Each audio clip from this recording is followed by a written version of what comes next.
Okay guys, फिलहाल अभी भुट्टा खा रहे हैं और इसके फायदे क्या क्या है मैं बताता हूँ। एक तो आंख की रोशनी बेहतर रहेगी। दूसरा, त्वचा आपका स्वस्थ रहेगा।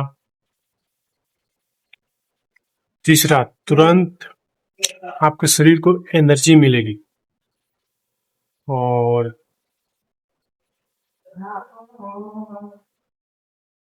और भी बहुत सारे फायदे हैं जो कि मैं इससे एनर्जी मिलता है। तो इसका